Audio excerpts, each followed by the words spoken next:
Hermanos, que el Señor les bendiga, qué bendiciones poder estar una vez más para poder aprender de la palabra de nuestro Dios.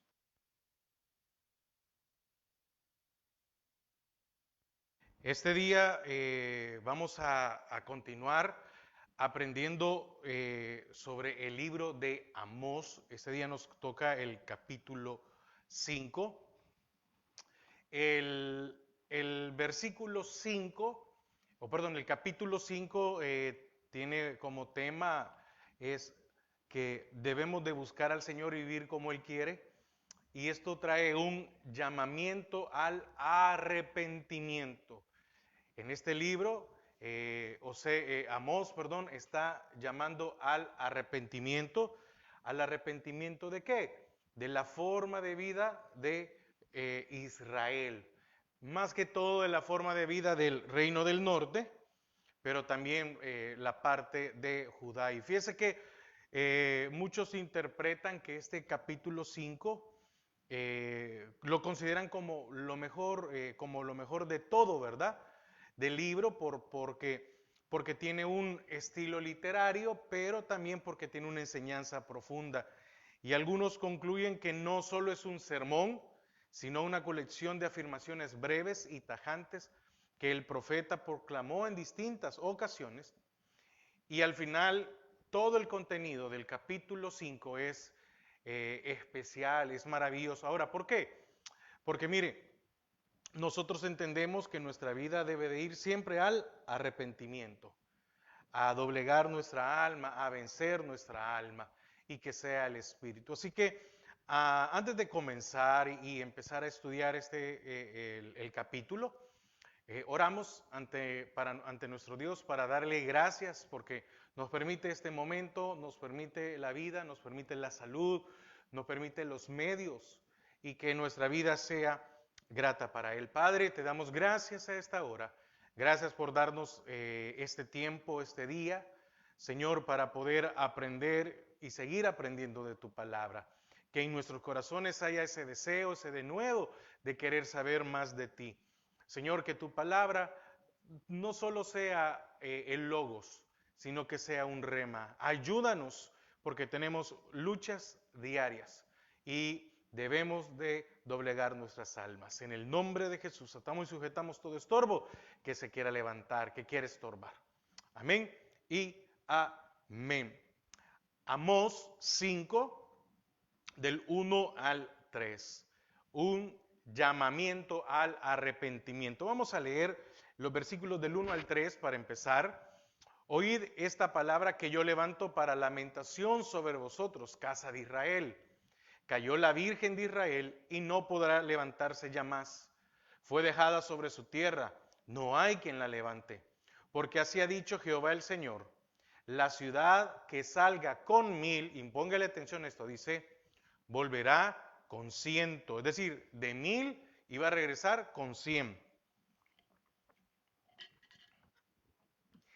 Y la que salga con 100 volverá con 10 en la casa de Israel. Entonces, aquí hay una endecha fúnebre por esta nación joven, ¿verdad? Y fíjense que el profeta capta la atención de sus oyentes con un canto fúnebre sobre la nación, empleando la metáfora de una virgen que murió siendo aún jovencita, porque dice el versículo 2, cayó la Virgen de Israel y no podrá levantarse ya más. Fue dejada sobre su tierra, no hay quien la levante. Fíjese que aquí, en cuestión de escritura o de literatura, se utilizó el metro poético conocido como quina en hebreo, que únicamente este estilo literario se empleaba únicamente en las endechas o en los lamentos. Entonces, hay que conocer, ¿verdad?, en qué forma está escrito. Entonces, las endechas o los lamentos solían ser cantadas en las plazas públicas para anunciar a la comunidad la muerte de una persona importante. Mire, es que no solo es la lectura, cuando uno conoce el trasfondo, cómo fue escrito, en qué momento Y entonces es algo muy interesante, ¿verdad? Entonces la gente escuchaba atentamente para saber quién había fallecido en la ciudad. Entonces alguien llegaba a la plaza pública y empezaba a, ¿cómo se llama?, declamar o hablar de esta manera, esto que se llama quina, este método poético o este metro poético. Algunos podríamos decir que hemos conocido como algunas coplas, ¿verdad? Que van rimando o que alguien canta y va pegando uno con el otro. Entonces, aquí era y era exclusivamente para las endechas o lamentos. Ahora, imagínese cuando empezó Amós a decirlo, me imagino que tuvo que haber sido en un lugar que estaba muy concurrido. No lo fue a decir donde no había nadie, sino que en un lugar muy concurrido. Probablemente, si lo trasladáramos hoy a nuestra actualidad, en una plaza mayor o plaza general, o en el centro de la ciudad, o como en algunos pueblos, en el centro, en el parque del pueblo, y estaba lleno y empezó a él. Y entonces toda la gente empezó, murió alguien. Y qué sorpresa se tuvieron que haber llegado cuando el que había muerto o al que se estaba anunciando que moriría sería a la nación entera. ¿Por qué decía una nación joven al principio? Porque la nación, ¿por qué cayó la Virgen de Israel? La nación ni siquiera había cumplido 200 años de vida nacional y según el profeta Amós, su suerte ya se había determinado. Moriría o disminuiría. Es como si una persona joven muriera antes de realizar sus aspiraciones, sin conocer el matrimonio, sin dejar hijos. Entonces, aquí podemos notar algo muy interesante, que Isaías, Oseas, estoy mezclando nombres, mire, Isaías, Oseas y Jeremías también emplearon la metáfora de la muerte prematura para describir la futura suerte de Israel. Y esto nos lleva también allá a Jueces 11:38, en donde vemos la suerte de la hija de Jefté.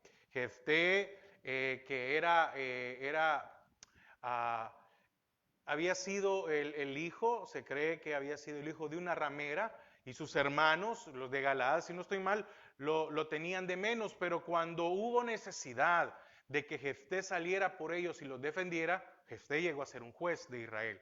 Y él antes de ir, o cuando va, dice, si el Señor nos da la victoria, el primero que salga de mi casa, lo voy a sacrificar. Y cuando él regresa a su casa, la primera que sale es su hija. Entonces, la muerte no era tanta tragedia para una persona anciana, ¿verdad? Que había vivido muchos años y había dejado un legado, hijos, nietos, para continuar el apellido. Muchos que andamos entre los 40 y 50 no nos sentimos viejos, no sentimos que ya estamos listos para morir, sino que anhelamos o ansiamos vivir tantos años más para poder hacer muchas cosas. Imagínense aquellos que no tienen hijos y dicen yo quiero tener hijos y etcétera, ¿verdad? Entonces, seguramente que con esta ilustración, Amós captó la atención de sus oyentes. Y aún más triste es el hecho de que su cadáver quedó expuesto en el campo sin el entierro acostumbrado, como en algunos casos, ¿verdad? Estoy hablando no de Amós, de algunos casos, y hay algunas referencias. Deuteronomio 28:26. Y tus cadáveres servirán de comida a toda ave del cielo y fiera de la tierra, y no habrá quien las espante. Aquellos para que no hacían caso.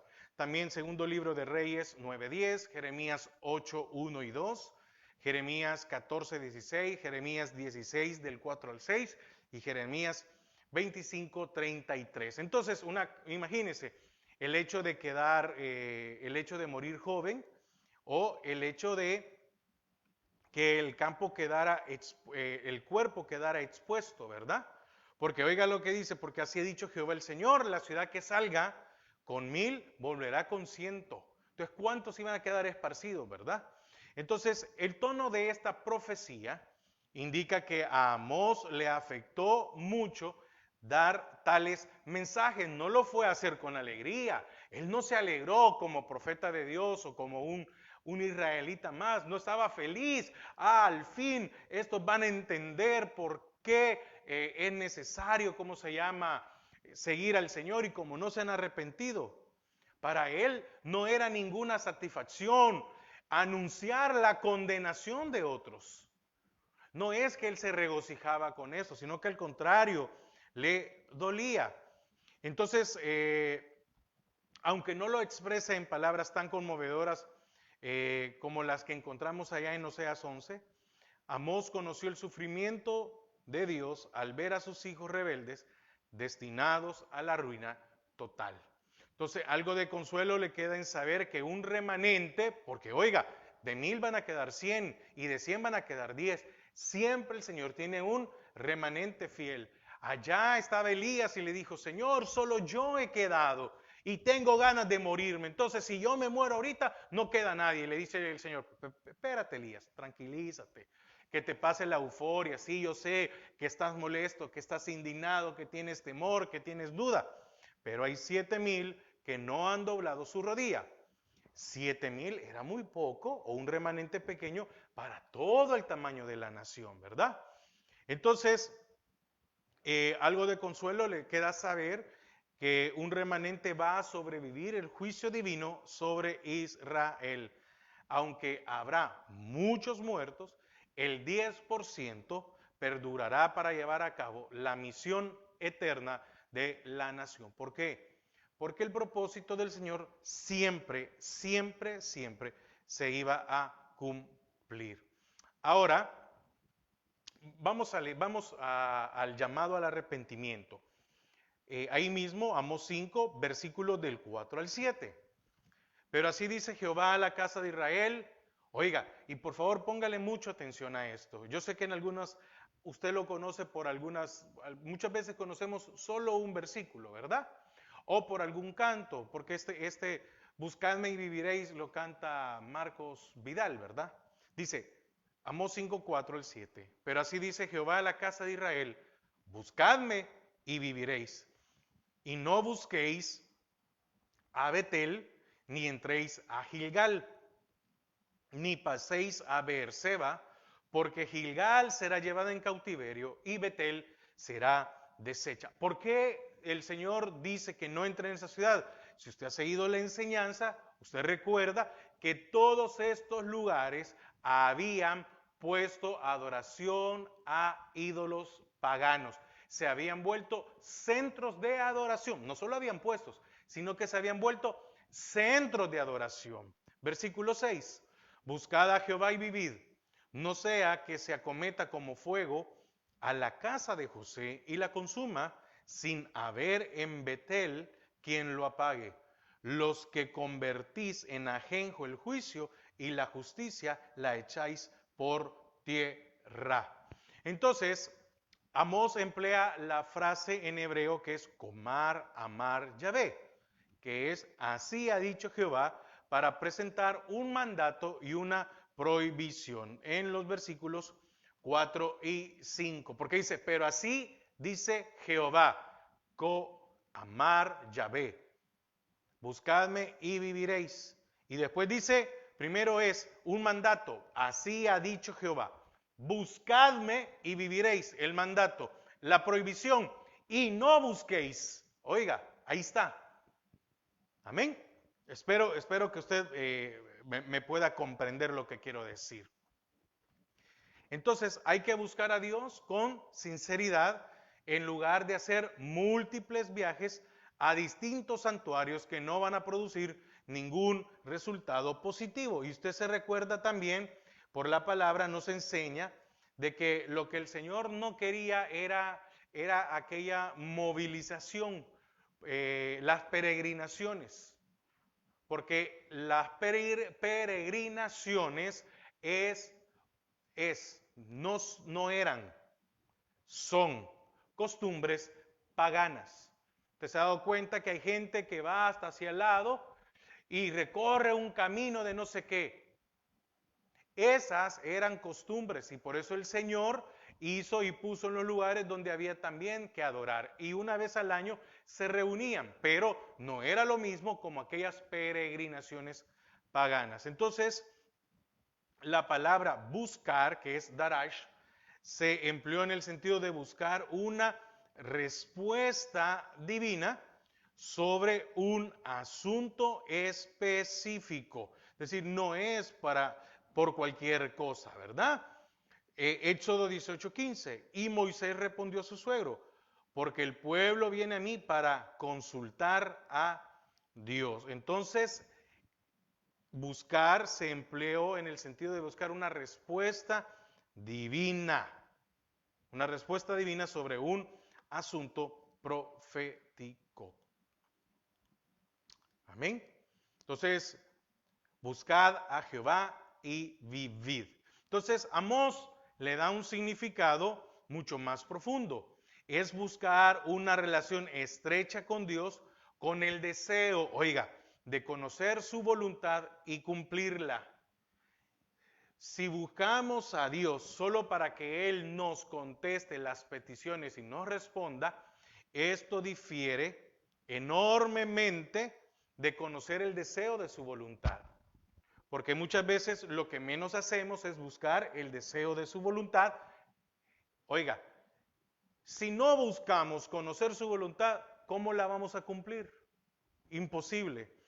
La idea es conocer a Dios personalmente, no solo buscar sus favores materiales, así como podemos ver la referencia de Deuteronomio 4:29 y Jeremías 29:13.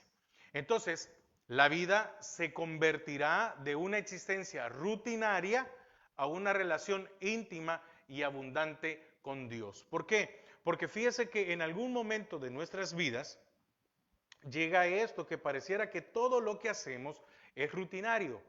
Imagínense, ir a la iglesia el día domingo, ver a los hermanos, cantar, escuchar la prédica, nos vamos a casa, empieza la semana, ir a trabajar o los que estudian y etcétera. Y entonces, cuando nosotros convertimos el conocer a Dios en una existencia rutinaria, es cuando viene el enfriamiento, cuando viene el alejamiento, cuando viene la duda, ¿sí? Pero cuando esto, ir a la iglesia, escuchar su palabra, adorar con los hermanos, el lunes ir a trabajar, pero cuando yo tengo una relación íntima y abundante con Dios, entonces cambia la perspectiva de mi vida. Sí, hago algo cada semana. Lo mismo, sí. Mire, imagínense, en el caso de aquellos que el Señor nos tiene trabajando en la obra. Entonces, también corremos el riesgo de que esto se vuelva tedioso, cansado y rutinario cuando nos alejamos de buscar a Dios, cuando dejamos de tener esta relación íntima. Pero imagínense, domingo, en este caso, domingo, miércoles, el día jueves. Y estamos estudiando los días jueves, como hoy, cada capítulo, o muchas veces 2, 3 capítulos de algún libro, y estamos conociendo la historia, y uno va, ay, otra vez, ay, y otra vez vamos con Amós. Hoy vamos a estudiar Amós 5 y el siguiente jueves vamos a estudiar Amós 6. No, el hermano ya aburre. Imagínese, ok, yo dijera, ay, qué cansado, qué aburrido. Pero cuando buscamos conocer a Dios, conocer su voluntad y cumplirla, entonces esto ya no es una rutina, esto es una vida. Y una vida en abundancia. Amén. Quiero que me acompañe a Deuteronomio 30.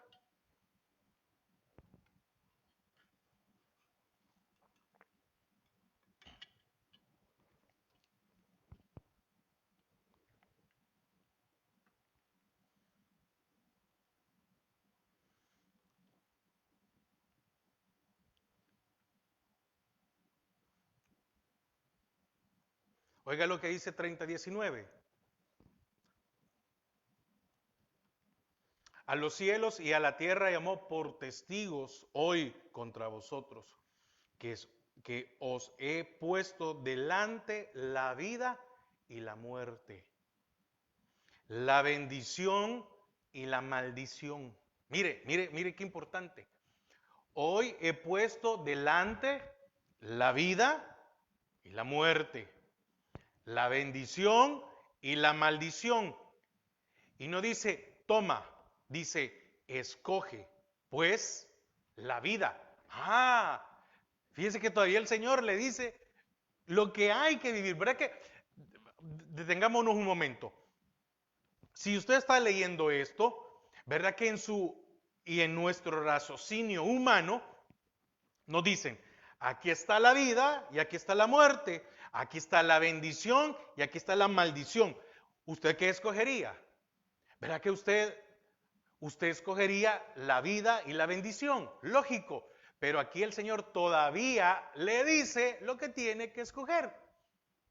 Escoge pues la vida para que vivas tú y tu descendencia, amando a Jehová tu Dios, atendiendo a su voz y siguiéndole a él. Oiga, todavía le está dando la indicación, pero hace la advertencia. Está la muerte y la maldición. Está en el 20. Porque él es vida para ti y prolongación de tus días, a fin de que habites sobre la tierra que juró Jehová a tus padres, Abraham, Isaac y Jacob, que les había de dar. Entonces, lo que Dios desea es que la gente lo busque como su Padre que está en los cielos, no como el que concede los favores y bendiciones especiales a sus hijos, aunque no las merecen. Fíjese que en el Antiguo Testamento la palabra vida, que viene del hebreo, bueno, no sé si, sí, del hebreo, no significa existencia, sino la posesión de plena vitalidad, salud, buen nombre y aún prosperidad, como lo dice Deuteronomio 8:1. Cuidaréis de poner por obra todo mandamiento que yo os ordeno hoy, para que viváis. No está hablando solo del punto de la existencia, sino cómo vivirla. Mire, es que son dos cosas muy importantes, porque cuánta gente está viva hoy, pero no vive, tiene una vida muerta. No sé si me doy a entender. Pero aquí no está hablando de solo el hecho de respirar, a esa acción del cuerpo, de respirar y que el corazón bombee sangre. No, no, no, no. Es cómo vivimos. Entonces, la verdadera vida no se halla en los santuarios lujosos, con sus sacerdotes falsos y su ritual vacío. Lo que estaba hablando, lo que le estaba pasando a Israel con aquellos sacerdotes que se habían desviado y ahora adoraban a ídolos aún en medio de los templos. Entonces, la vida es un don de Dios, una gracia que Él concede en su plenitud a los que le aman y los obedecen. Volvamos otra vez a Amós 5. Y por eso les dice en el 5:5, no, y no busquéis a Betel, ni entréis en Gilgal, ni paséis a Berseba, porque Gilgal será llevada en cautiverio y Betel será deshecha. Entonces, los santuarios de Betel y Gilgal y aún el de Berseba en Judá no tenían la respuesta definitiva a la búsqueda de Dios, porque los santuarios tan populares de Betel y Gilgal desaparecerían pronto. El pueblo no podría hacer peregrinaciones si eran presos de guerra. La invitación sigue aún a los que son flagrantes en su justicia con su prójimo. Por eso dice, buscadme. Solamente los que buscan y siguen a Jehová son los que van a vivir. Amós, ahí ahora 5, versículo 8 y 9. Y aquí hablamos del creador del universo. Dice, buscad al que hace las Pléyades y el Orión, y vuelve las tinieblas en mañana y hace oscurecer el día como noche, el que llama a las aguas del mar y las derrama sobre la faz de la tierra, Jehová es su nombre, que da esfuerzo al despojador sobre el fuerte, y que hace que el despojador venga sobre la fortaleza. Entonces, este es parte, como lo dije el jueves pasado, este es parte de un himno que se une con Amós 4:13 y Amós 5:9, versículos 5 y 6, donde Jehová no es ningún Dios nacional, sino el creador de todo. Porque dice, buscad al que hace las Pléyades y el Orión. Entonces, por eso los pecados de Israel son aún más reprensibles. Y esto sucede hoy con nosotros. Usted y yo tenemos conocimiento de la palabra del Señor. Y dice también de que al que más se le da, más se le va a exigir o se le va a pedir. Usted ha recibido salvación, usted ha recibido gracia, usted ha recibido perdón, justificación, misericordia, bendiciones. Por lo tanto, se nos va a exigir más que aquel que no ha pasado. Entonces, fíjese que el juez que pronunciará la sentencia sobre Israel, y aquí hay algo muy importante para que podamos entender, aquel que va a pronunciar la sentencia sobre una nación de la tierra, en este momento, aunque él también hace el juicio para todas las naciones, pero ahora se está refiriendo solo a Israel, también tiene el poder sobre el universo.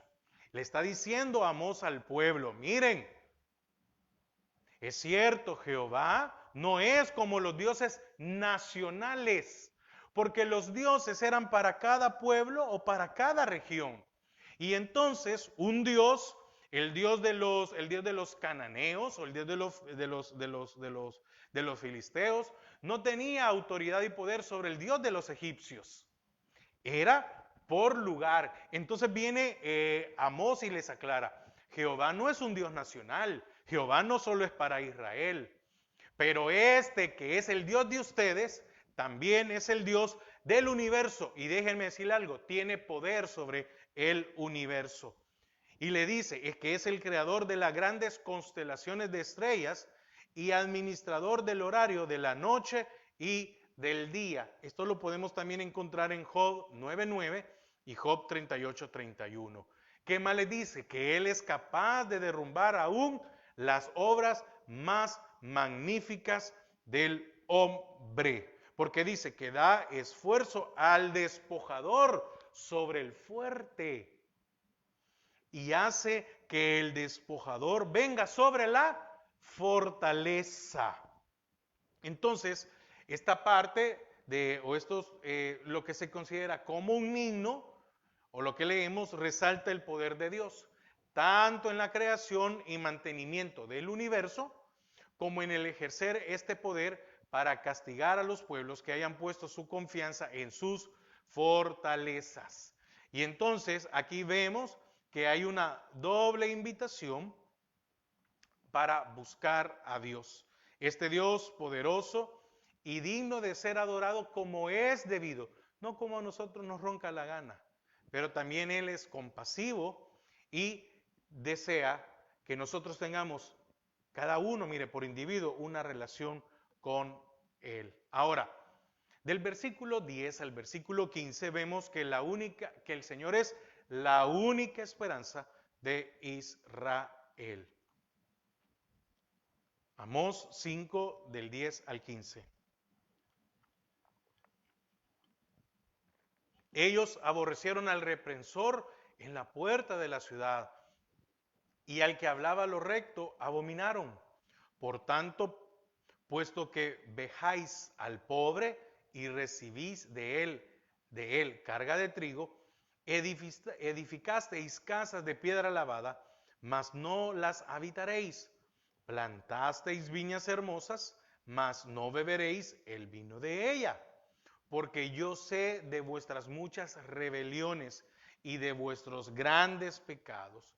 Sé que afligís al justo y recibís cohecho, y en los tribunales hacéis perder su causa a los pobres. Por tanto, el prudente en tal tiempo calla. Repito el 13. Por tanto, el prudente en tal tiempo calla, porque el tiempo es malo. Buscad lo bueno y no lo malo, para que viváis. Porque así Jehová, Dios de los ejércitos, estará con vosotros, como decís. Oiga lo que dice el 15.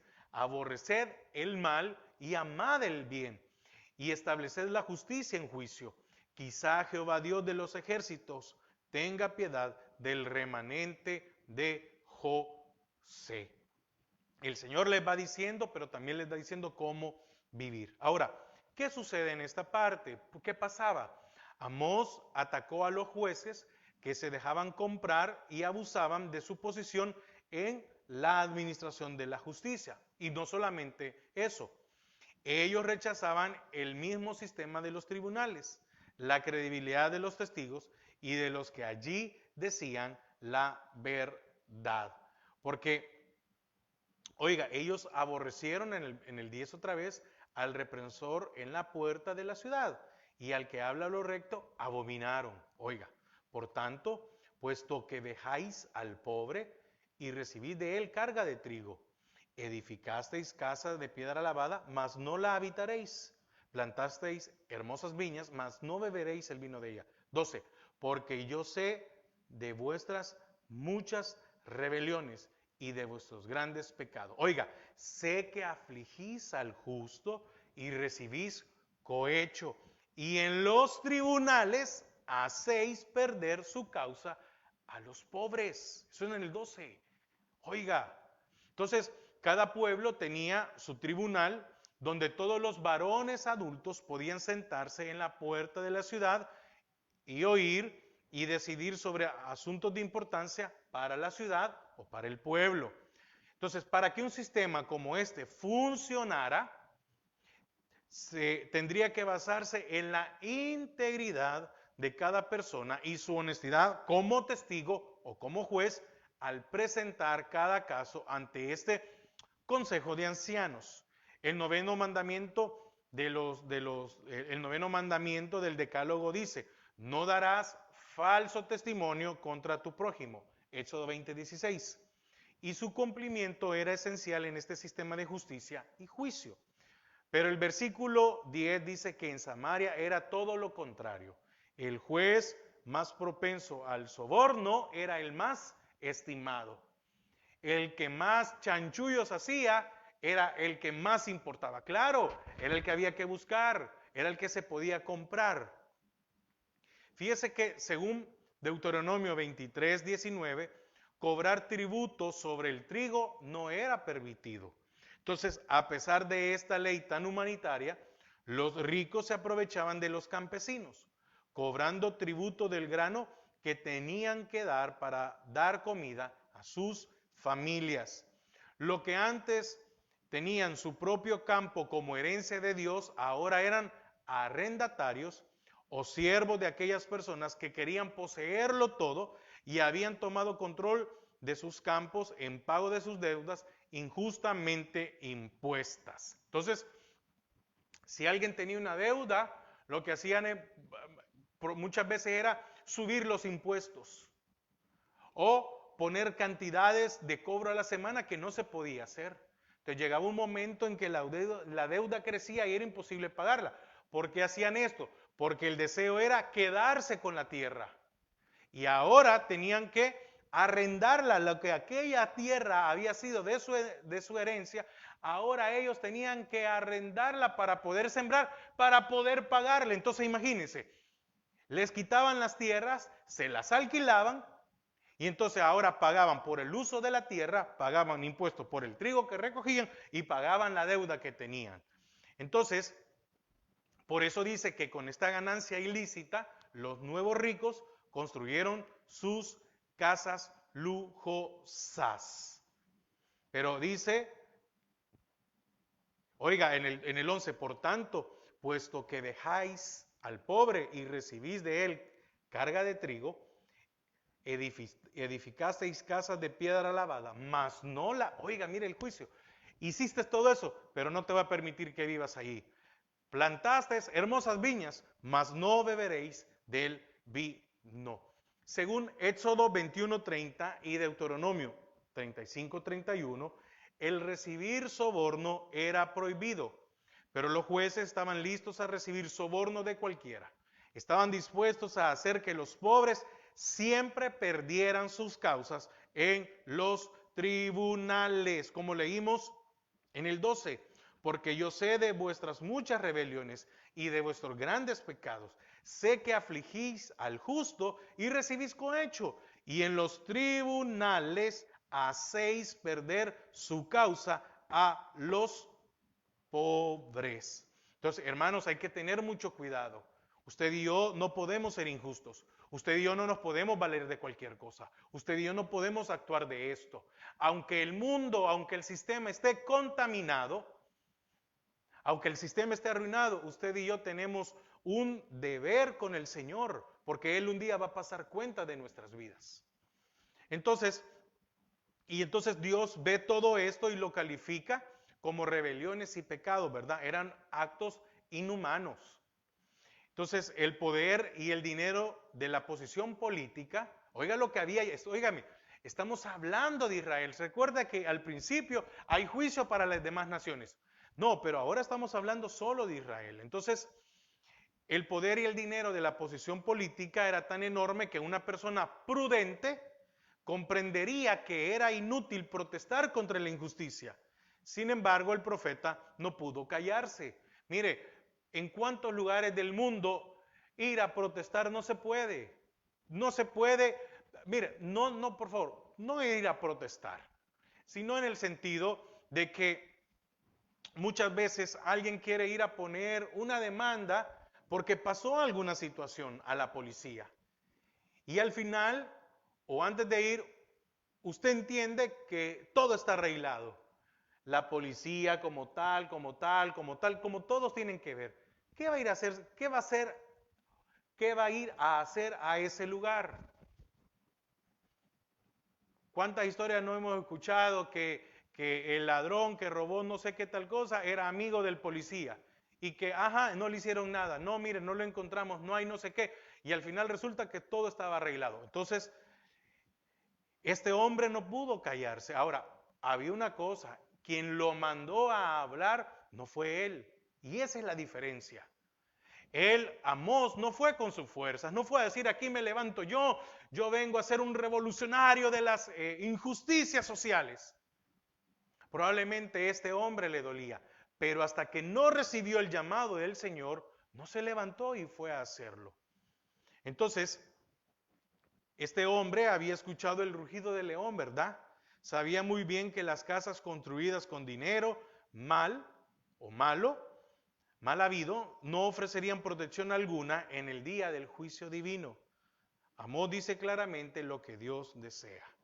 Son 4 imperativos colocados en relación paralela en este discurso. Dice, buscad el bien y no el mal, aborreced el mal y amad el bien. Dice en el 14, ¿verdad? Buscad lo bueno y no lo malo. 15, aborreced el mal y amad el bien. Ahí está muy claro. Estableced el juicio, pues haciendo esto habrá justicia para todos en los tribunales. Porque miren, ante la ley todos debemos de ser iguales. No importa si alguien es rico o pobre. No importa si alguien es hombre o mujer, ante la ley, porque ante Dios todos somos iguales.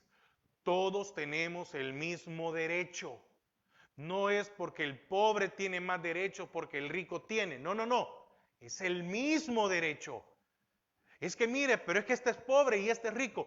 Tienen el mismo derecho. Y muchas veces nosotros hacemos nuestra balanza. ¿A quién? Hacia el pobre. Y creemos que al rico no hay que ayudarle. ¿Por qué? Porque es rico y tiene. No, no, no, no, no, no. Es que ahí creo yo que estamos nosotros mal. El mundo nos ha llevado a pensar, las corrientes del mundo nos ha llevado a pensar que debemos de ayudar al pobre. Al rico no, si tiene. ¿Y acaso no tiene el mismo derecho en la sociedad? ¿Ante las leyes? ¿Ante Dios? Amén. Entonces, Estableced el juicio, pues haciendo esto habrá justicia para todos en los tribunales. Entonces, a esas alturas no había esperanza para la nación entera, pero tal vez Dios tendría piedad sobre un remanente. Amén. El verbo anán, tener compasión o piedad, aparece solamente en este versículo en todo el libro de Amós. Como otros, Amós sabía que Dios podía retener el castigo si las circunstancias lo merecían. Joel 2:14 y Sofonías 2:13. Estamos hablando en el versículo 15, donde dice, aborreced el mal y amad el bien y estableced la justicia en juicio. Quizá Jehová Dios de los ejércitos tendrá piedad del remanente de José. Solo aparece en este versículo en todo el libro de Amós. Este de tener compasión o piedad. Y aquí del versículo 16 al 27 hay un nuevo concepto o un concepto nuevo de la justicia. Primero leamos Amós 5, 16 y 17, aunque ahí ya entendemos, ya empezamos a correr para ir terminando todo el capítulo. Por tanto, así ha dicho Jehová, Dios de los ejércitos, en todas las plazas habrá llanto, y en todas las calles dirán, ay, ay, y al labrador llamarán a lloro, y a endecha a los que sepan endechar. Y en todas las viñas habrá llanto, porque pasaré en medio de ti, dice Jehová. Fíjese que el pasaje de Amós, estos dos versículos, 5, 16 y 17, se refiere a Éxodo 12, 12 y 23, cuando Dios pasó en medio de los egipcios y destruyó a todos los primogénitos, excepto los de Israel. El versículo 18 de Amós 5, 18. Ay de los que desean el día de Jehová, ¿para qué queréis este día de Jehová? Será de tinieblas y no de luz. Se refiere a una tradición muy antigua y popular que en el día de Jehová sería un día de triunfo y liberación para la nación. Durante una guerra santa, Dios iba a aniquilar a los enemigos de Israel por medio de la madre de todas las batallas. Sería un jihad, según el concepto de los árabes, ¿verdad? Que era una batalla completa.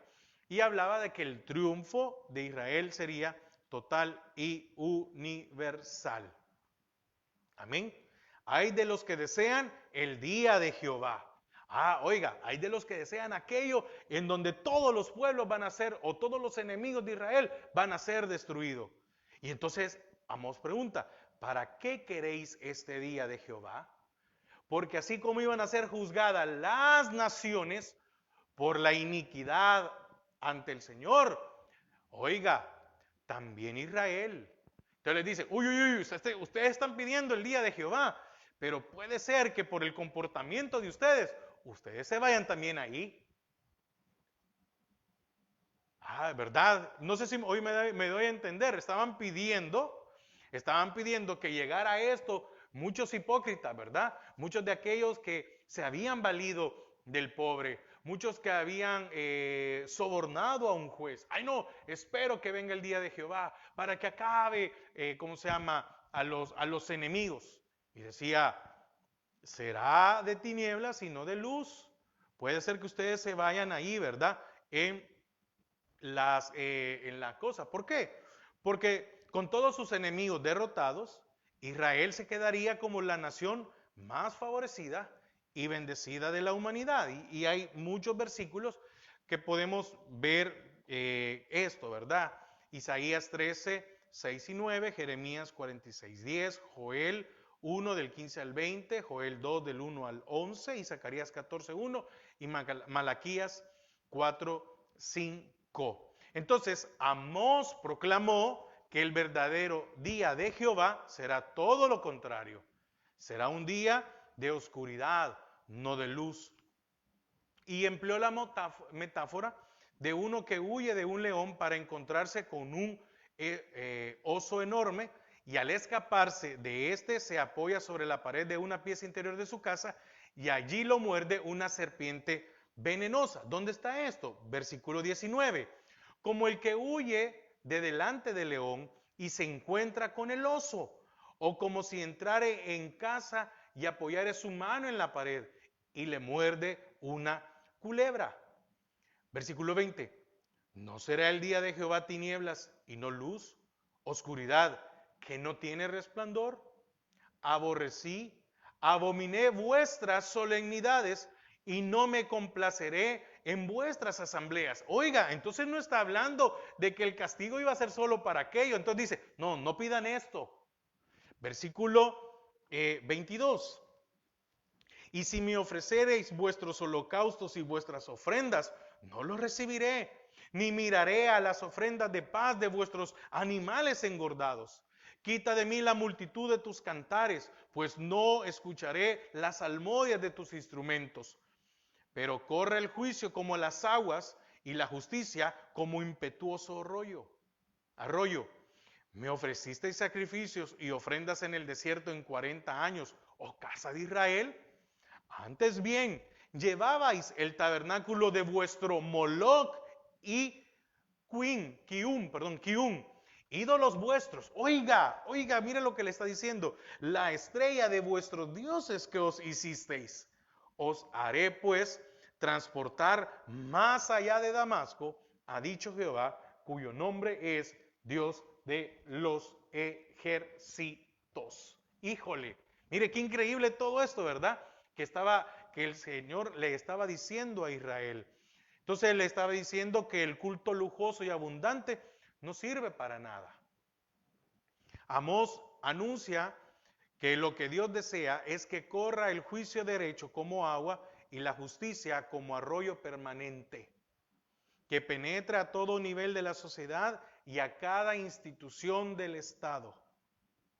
Porque el pecado individual y colectivo ha servido como represa maligna que impide el movimiento libre de una justicia social o de la acción de la justicia social. Hermanos, nosotros encontramos injusticias en todos lados, pero no es porque nos vamos a levantar y vamos a ir allá a pelear, a protestar, a salir. No, como creyentes no.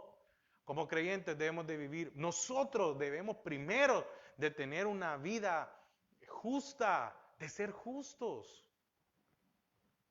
Porque cuántos que andan allá en las calles reclamando y haciendo manifestaciones no son justos, no son correctos. Ven lo que a ellos les afecta. Y que como creyentes nosotros no vayamos allá y a salir, no significa que las injusticias sociales no nos afecten, pero no somos llamados a eso. Somos llamados primero a honrar a Dios con nuestras vidas y después a orar por nuestra nación y después a orar por nuestros gobernantes. A eso hemos sido llamados. Entonces, a partir de este momento, Amós lanzó al mundo un concepto nuevo de la justicia. No consiste, ¿cuál es el concepto nuevo de la justicia? No consiste en decisiones o actitudes, es acción que se ve, como uno puede observar el movimiento de la corriente de un río, que dice Miqueas 6:8. Miqueas 6:8. Oh hombre, Él te ha declarado lo que es bueno.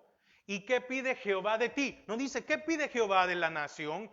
¿Qué pide Jehová de la sociedad? ¿Qué pide Jehová de los gobernantes? No, está hablando individual a cada uno. Solamente hacer justicia y amar misericordia y humillarte ante tu Dios. Amén. Entonces, hacer justicia es eso, o eso es hacer algo a favor de los pobres, los ancianos, los discapacitados. Hay que servirles, ayudarles. Hay que ver que sean tratados con justicia y con compasión. Entonces, como creyentes debemos de estar activos en esta causa de la justicia, pero haz justicia. Porque el reino de Dios no consiste en hablar mucho y de forma elocuente, no consiste ahora andar, no, es vivir, pero sin esperar nada a cambio. Y muchas veces nosotros quisiéramos, ¿verdad? Salir allí, que todo el mundo se dé cuenta que andamos haciendo esto, andamos peleando. No, hagámoslo. Usted tiene, primero, usted en su casa o en su familia tiene alguien que necesite, ayúdele. Después, porque muchos ayudamos a los extraños, pero no a nuestra casa. Entonces no estamos siendo justos. Y de allí al que esté, al que necesite, ayúdele, ayudémosle. Ahora, sigamos. Bueno, dice en el 21, abominé vuestras solemnidades y no me complaceré en vuestras asambleas. Y si me ofreciere vuestros holocaustos y vuestras ofrendas, no las recibiré, ni miraré a las ofrendas de paz de vuestros animales engordados. Quita de mí la multitud de tus cantares, pues no escucharé las salmodias de tus instrumentos. Y dice el 24, pero corre el juicio como las aguas y la justicia como impetuoso arroyo. Entonces, las ceremonias y fiestas religiosas carecen de valor si los que las realizan se olvidan de lo más importante, la justicia y la honradez en relación con el prójimo. ¿Solo era para lo pagano? No. De nada me sirve a mí venir a la iglesia, servir, predicar, cantar, hacer un montón de cosas, ofrendar, diezmar, si nosotros carecemos de amor, carecemos de misericordia, carecemos de honradez. No tienen ningún valor si nosotros. ¿Qué decía el apóstol Pablo? Yo puedo tener dones, yo puedo tener lenguas, pero si no tengo amor, no sirve de nada. Fíjese que los hebreos no tenían un sistema de sacrificios tan complicado durante sus 40 años de vida en el desierto. Y a pesar de eso, vivían más cerca de Dios. Dios les perdonó su culto primitivo a los dioses que habían conocido en Egipto. Pero ahora que ya tenían mejor conocimiento y no seguían fielmente al Dios verdadero, estaban destinados a un lugar de destierro más allá de Damasco. Y aunque no se menciona a Asiria por nombre, en menos de 38 años esta profecía se cumplió al pie de la letra, cuando los asirios sitiaron Samaria y finalmente la ciudad cayó en el año 722 antes de Cristo. Amén. Y finalizamos con los versículos 26 y 27. Antes bien, llevabais el tabernáculo, oiga, permítame, llevabais el tabernáculo de vuestro Moloch y Kium. ¿Cómo? Habían hecho tabernáculos para Moloch y Kium, ídolos vuestros, la estrella de vuestros dioses que os hicisteis. Os haré pues transportar más allá de Damasco. Ha dicho Jehová, cuyo nombre es Dios de los ejércitos. Fíjese que Amós 5:26 menciona a los dioses asirios, Moloch y Kium, o Sikut y Kium, que son otros nombres conocidos, ¿verdad? Entonces, la mejor interpretación del versículo es que los asirios van a obligarlos a llevar sus dioses por Nínive como señal de que son presos de guerra y que su propio Dios no ha podido hacer nada para salvarlos. Increíble, ¿verdad?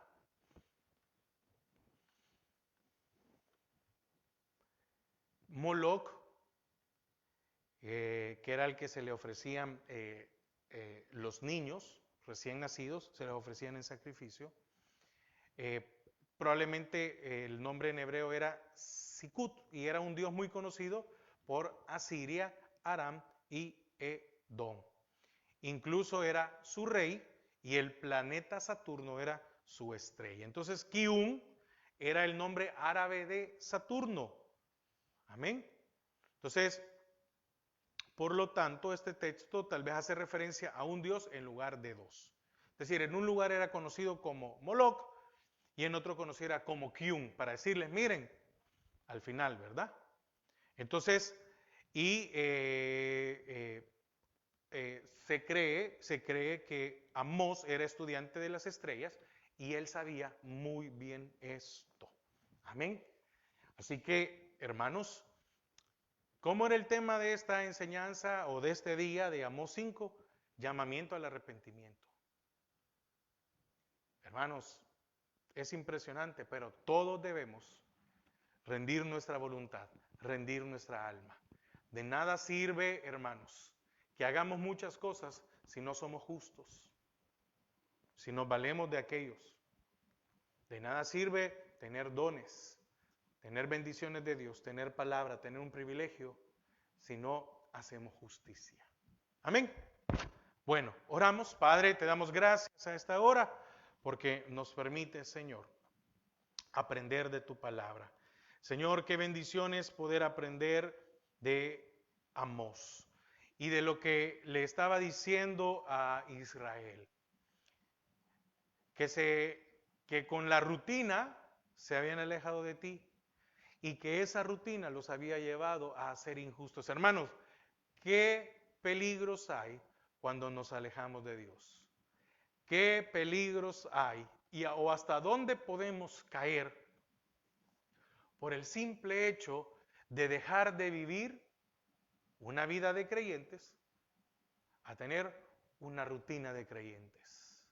Padre, ayúdanos, añade bendición a tu palabra y bendice a cada uno de mis hermanos y que tengan una feliz noche y que puedan descansar. En el nombre de Jesús. Amén y amén. Que pase una feliz noche, que el Señor les bendiga y que la palabra del Señor quede en nuestros corazones. Amén.